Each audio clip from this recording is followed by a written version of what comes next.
अस्सलाम वालेकुम, welcome back my channel. तो आज की रेसिपी में हम आपके लिए लेकर आए हैं रेशेदार गोश्त। ये गोश्त कूट के बनेगा, यानी इसको कूटेंगे या ब्लेंड कर लेंगे, इस तरह बनेगा। लेकिन नॉर्मली ब्लेंड की जगह हाथ से करेंगे तो ज़्यादा बेहतर है। और माशाल्लाह ये रेसिपी बहुत मज़ेदार है, बहुत इजी है, आराम से बन जाती है। घर में आप लाजमी ट्राई कीजिएगा इस रेसिपी को।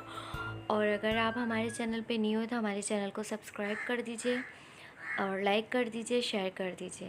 चलते हैं अपने फर्स्ट स्टेप की तरफ। तो ये हमारा बीफ है जिसे हमने हाथ की मदद से रेशा किया है। आप भी इसे हाथ की मदद से करेंगे तो ज़्यादा बेहतर हो। अब हम इसमें हरी मिर्ची 1 टेबलस्पून ऐड करेंगे, जिसको हमने ज़्यादा मोटा मोटा ब्लेंड किया हुआ है। इसको बारीक नहीं करना है, इससे ज़्यादा टेस्ट आता है।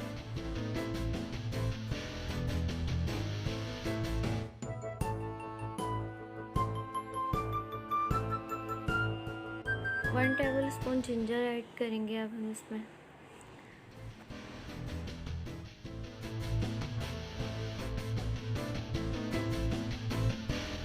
वन टेबलस्पून गार्लिक ऐड करेंगे अब इसमें। गार्लिक थोड़ा तलेंगे।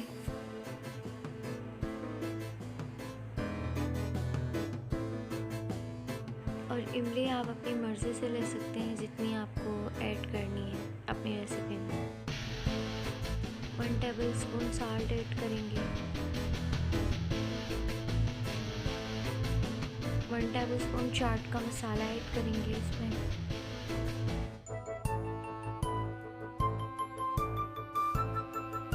1 टेबलस्पून टिक्का मसाला ऐड करेंगे। अगर आपके पास टिक्का मसाला नहीं भी है तो कोई मसला नहीं है, सिर्फ चाट का मसाला भी ऐड कर सकते हैं। 1 टेबलस्पून कुटी हुई मिर्ची ऐड करेंगे। 1 tablespoon red chilli powder add करेंगे। और ये इमली का पेस्ट है, हमने इमली को ऐड किया था पानी में। 1 टेबलस्पून गरम मसाला ऐड करेंगे, इसे हमने मोटा मोटा पीस किया था। 1 टेबलस्पून लेमन जूस ऐड करेंगे।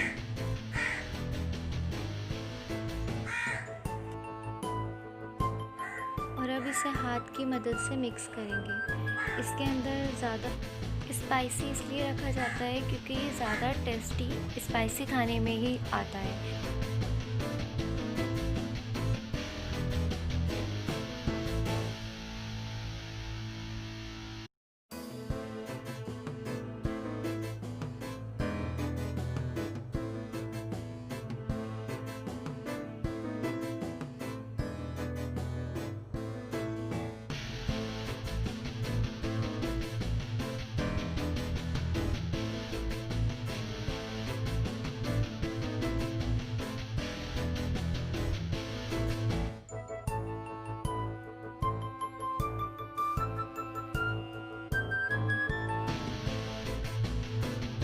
हम इसे हाथ की मदद से अच्छी तरीके से कंप्लीट मिक्स कर लेंगे ताकि ये इक्वल हो जाए।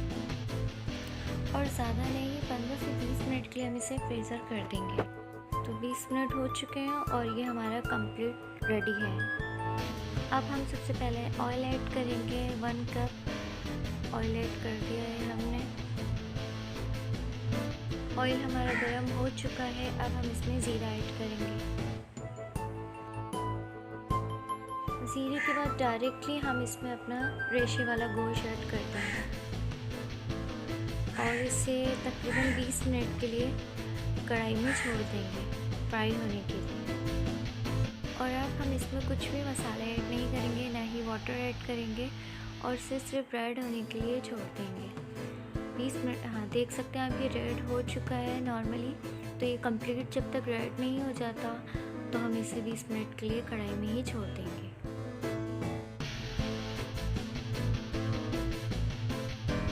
ढकने से कवर करके रख देंगे इसे। तो 20 मिनट हो चुके हैं। अब हम देखते हैं हमारा गोश्त कैसा रेडी हुआ है।